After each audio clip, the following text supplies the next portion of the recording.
Hey everyone, and welcome back for another deep dive with us. Don't forget to like and subscribe and hit that notification bell so you don't miss any of our future deep dives. Today, we're diving into a topic that's super relevant if you're into international relations or environmental issues, all that. Yeah. Especially for those of you who are UPSC aspirants out there. Right. But honestly, even if you're just curious about the future of our planet, this is a deep dive that I think you'll find really interesting. Absolutely. We're going to be talking about the IUCN. Okay. That's the International Union for Conservation of Nature. All right. We're going to be exploring exactly what they do, why their work matters, and how it all connects to the bigger picture of global conservation. Sounds good. I'm excited to break it all down. Awesome. Well, to kick things off, let's just get the basics out of the way. Right. What exactly is the IUCN, and why should we care about what they're doing? Well, the IUCN, it's often called kind of like the Environmental United Nations. Oh, interesting. But it's so much more than just a bunch of meetings and agreements. Yeah. It's really a global force for conservation, and we're going to really unpack what they do and why it matters. Okay, so let's start with a simple definition. What is the IUCN, and why should we care about what they're up to? So the IUCN, it's this really unique organization. It brings together governments, scientists, businesses, and even local communities to work together to tackle these huge environmental challenges that our planet is facing. It's actually been around since 1948, so it has a long history. Yeah. And it started as the International Union for the Protection of Nature, the IUPN. Oh, okay. And then it kind of evolved into what we know today as the IUCN. So they've been around for a while, but what's their main goal? What are they really trying to do? At the core of it all, the IUCN is all about valuing and conserving nature. Okay. And it's not just about, saving those cute animals, although that's a big part of it. Yeah. It's really about recognizing that a healthy planet is essential for us, for humans, for our well-being, and they're working to make sure that future generations inherit a world that's rich in biodiversity. That's great. And so to achieve that goal, what are some of the things that the IUCN actually does? They work across a really wide range of areas, but they've identified 5 key priorities. Okay. Biodiversity, climate change, sustainable energy, human well-being, and green economy. Wow, that's a lot. Yeah, and what's really interesting is how all of these areas are connected. Yeah. You can't really address one without thinking about the other. That makes a lot of sense. Yeah. So it sounds like they're not just looking at things in isolation. They're really trying to take a holistic approach. Exactly, and that's what makes the IUCN so effective. Yeah. They get it. They understand that environmental issues, they don't just exist on their own. They're tied to social, economic, and political factors. I could see how that would be important for, international relations and global governance. Absolutely. And for those UPSC aspirants out there, this interconnectedness, it's a key concept for the GS2 paper on international relations.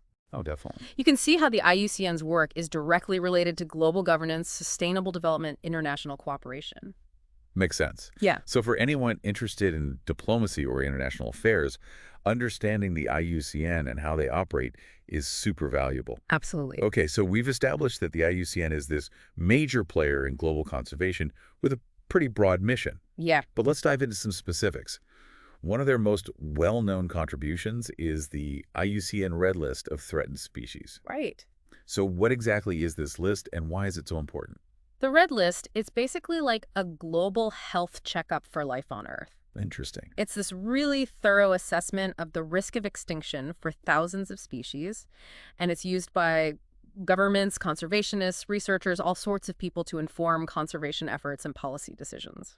So it's not just a list of names, it's actually a tool to help us understand which species are in trouble and what we can do to help. Right. It's all based on rigorous scientific data and analysis. And it classifies species into different categories based on how threatened they are. Makes sense. You'll probably hear about the 3 main categories the most, and those are vulnerable, endangered, and critically endangered. Okay, let's break those down a little bit.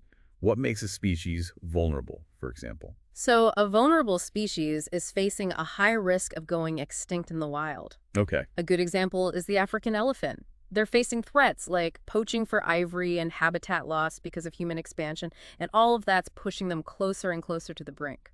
It's sad to think about these iconic animals struggling to survive. Yeah. And then there's endangered species, which I'm guessing are facing even greater threats. Yeah, endangered species face an even higher risk of extinction. Okay. Tigers, for example, they're classified as endangered. Their populations have really plummeted because of things like habitat destruction, poaching, and conflict with humans. It's heartbreaking to imagine these amazing creatures facing such a difficult future. And then we have critically endangered, which I assume is the most serious category. Oh, sadly, yes. Critically endangered species are facing an extremely high risk of disappearing from the wild altogether. Wow. The Javan rhinoceros is a really good example. Their numbers are critically low because of habitat loss and poaching, and every single individual is so precious for their survival. These examples really highlight the urgency of the situation. Yeah. The IUCN Red List helps us see the real impact that humans are having on biodiversity. Exactly. And that's why it's so important for raising awareness and getting people to take action. It's not just a scientific document. It's a call to action for everyone. I can definitely see that. Yeah. It's a way to get people involved and working together to protect these species. Exactly. So we've talked about the Red List as this really important tool for understanding the state of biodiversity around the world. Right. But what are some of the other ways that the IUCN is working to actually protect these species and their habitats? So the IUCN actually does a lot more than just document the decline. They're actively involved in protecting species and their habitats through all sorts of initiatives. That's really cool. So they're not just sitting back and observing. They're actually getting their hands dirty and working to make a difference. Exactly. They roll up their sleeves and get involved in real-world conservation efforts. Can you give us some examples of their work beyond the Red List? Yeah. One of their most impactful things is the World Database of Key Biodiversity Areas. Okay. It's like, imagine a treasure map that highlights the most important places for life on Earth. The treasure map for biodiversity hotspots. I love that analogy. So how does this database actually help with conservation? It's a vital tool for planning and making decisions about conservation. Governments, NGOs, even businesses use this database to figure out which areas need protection and to guide development projects so they don't hurt the environment as much, and also to prioritize where funding for conservation should go. Wow. So it's a really practical tool for anyone working in conservation or environmental policy. Absolutely. And for our UPSC aspirants out there, this database connects directly to the syllabus topics of biodiversity conservation and sustainable development. Understanding how the IUCN identifies and prioritizes these key biodiversity areas is crucial for understanding global conservation strategies. Right. So we've talked about the Red List and this world database of key biodiversity areas.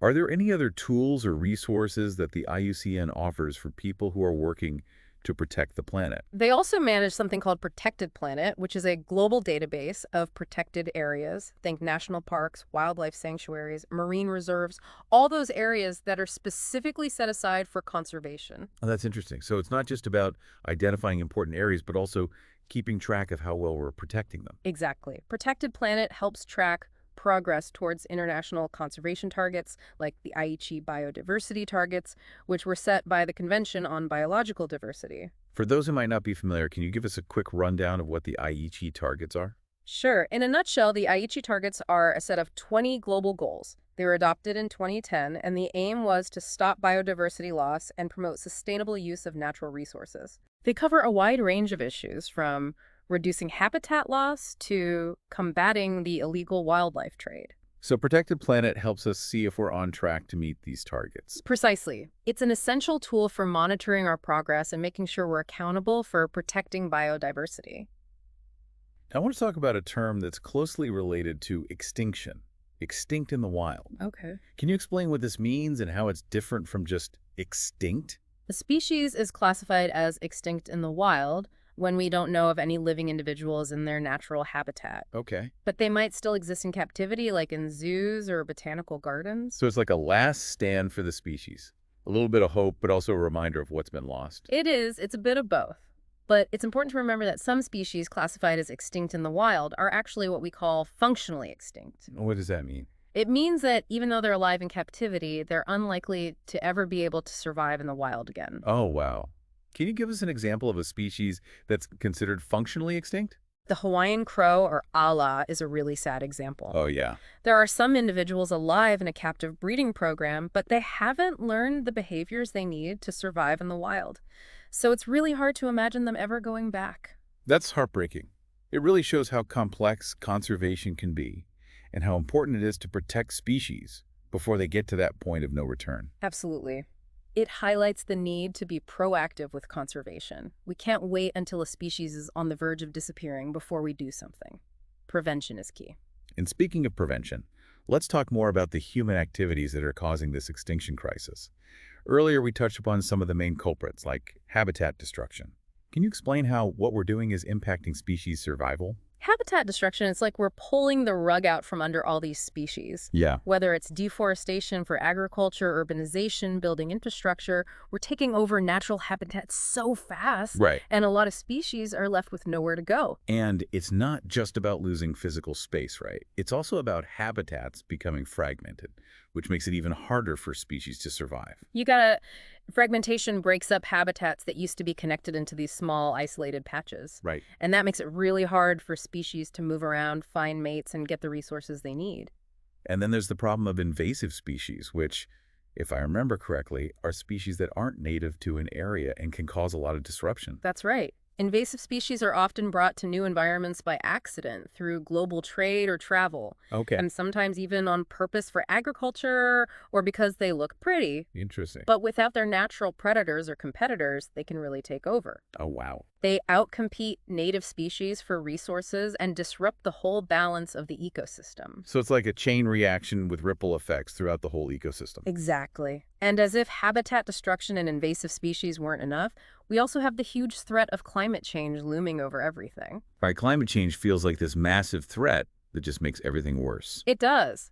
How is it impacting biodiversity and contributing to extinction? Well, it's causing all these changes in temperature and rainfall patterns. Right. Which leads to changes in plant and animal communities, messes up migration patterns, and increases the frequency and intensity of extreme weather events like storms and droughts. You got it. And all of these rapid changes make it much harder for species to adapt, Right. which makes them more vulnerable to extinction. It's like this perfect storm of threats, all converging on these already vulnerable species. It is. But we can't forget that we humans are the ones responsible for all of this. And that means we have the power to change things. That's a really important point. Recognizing our role in this crisis is the first step towards finding solutions. We need to change our mindset from one of taking advantage of nature to one of protecting it. We need to value nature not just for what it gives us, but for its own inherent worth. I totally agree. We need to start seeing ourselves as part of nature, not separate from it. Our actions have consequences, and it's time we took responsibility for how we're impacting the planet. And this brings us back to the IUCN's vision, a world that values and conserves nature. That vision feels more urgent now than ever before. It really does. The choices we make today will determine what happens to countless species and the health of our planet for generations to come. We need to act now, and we need to do it together. Well said. We've learned so much about the IUCN, the challenges facing biodiversity, and the power we have to make a difference.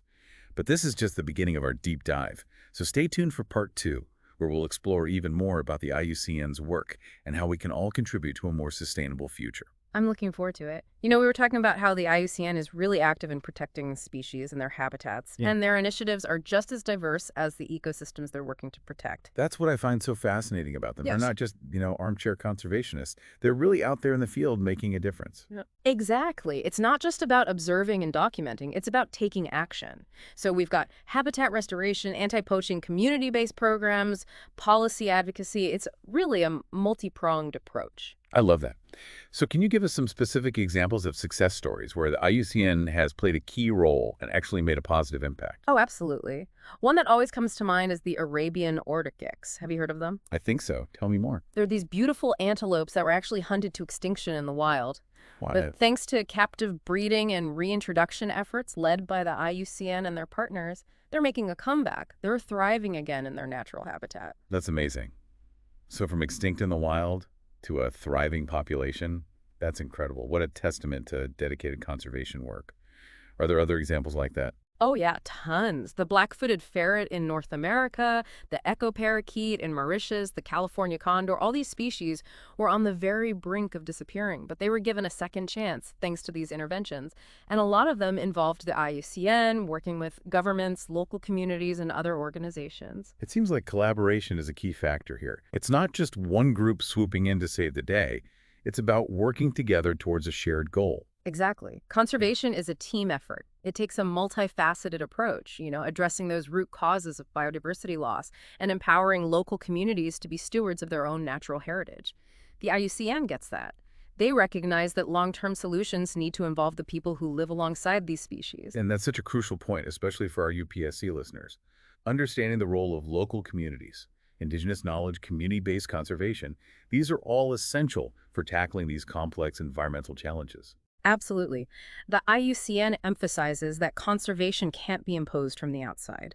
It needs to be rooted in local contexts, respect traditional knowledge, and empower communities to manage their resources sustainably. We've talked a lot about the IUCN and the threats to biodiversity, but I want to shift gears a bit and ask, what can we as individuals do? I think a lot of people feel overwhelmed, like their actions don't really matter in the face of this massive global crisis. I get it. It's easy to feel that way. But it's important to remember that even small actions, when multiplied by millions, can create a huge ripple effect. Okay, so let's get practical. What are some concrete things our listeners can do in their daily lives to actually make a difference? One of the simplest but most powerful things is to reduce our consumption. The less we consume, the less pressure we put on the planet's resources. Right. So think about choosing sustainable products, minimizing food waste, opting for eco-friendly transportation, and being mindful of your energy use. Those are great tips. It's about making conscious choices and realizing that our everyday actions really do have an impact on the environment. What else can we do? We can support organizations like the IUCN through donations or volunteering. Even just spreading awareness among your friends and family can make a difference. Right. The more people who understand the importance of biodiversity and the threats it faces, the better. Absolutely. Knowledge is power.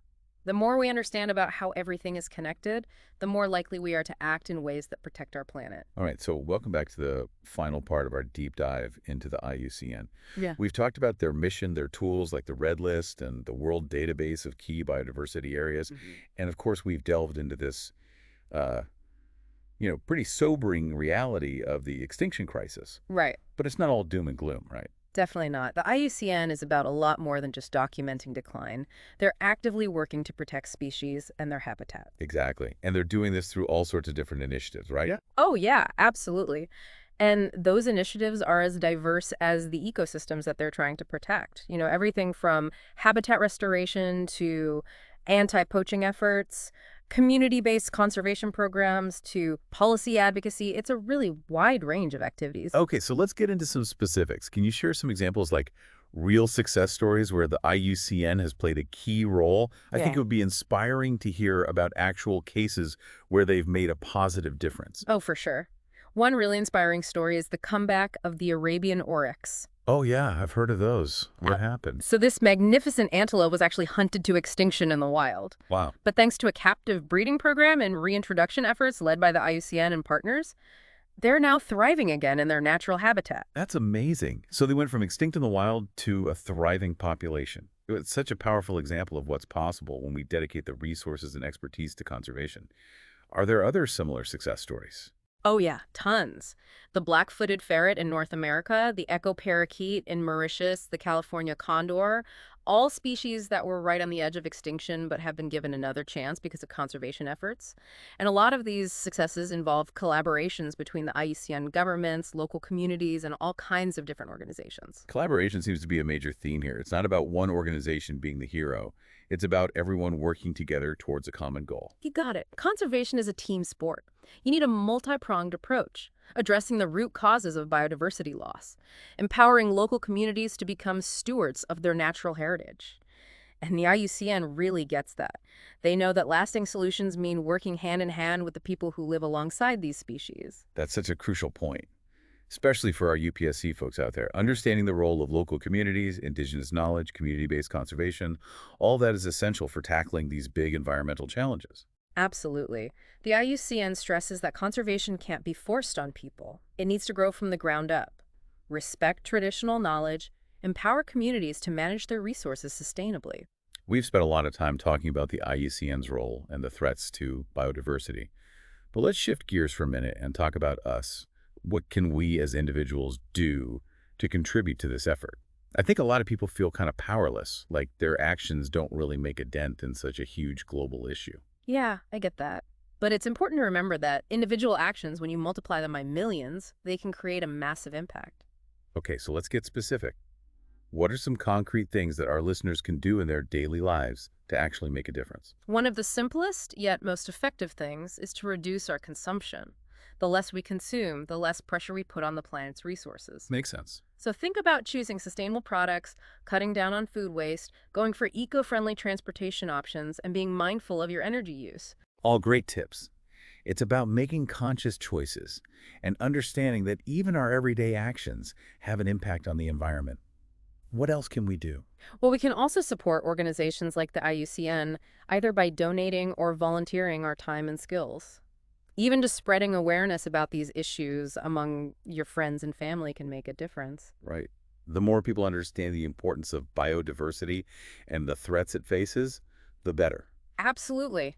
Knowledge is power. The more we understand about the interconnectedness of life on Earth, the more likely we are to act in ways that protect it. Well, this has been an incredibly insightful deep dive into the IUCN and the work they do to protect our planet. It really has. We've covered a lot of ground. We have. Thank you so much for sharing your expertise with us. It was my pleasure. And to all of our listeners out there, thank you for joining us on this journey. And don't forget to like and subscribe and hit that notification bell for more deep dives into all sorts of fascinating topics. Until next time, keep exploring, keep learning, and keep diving deep.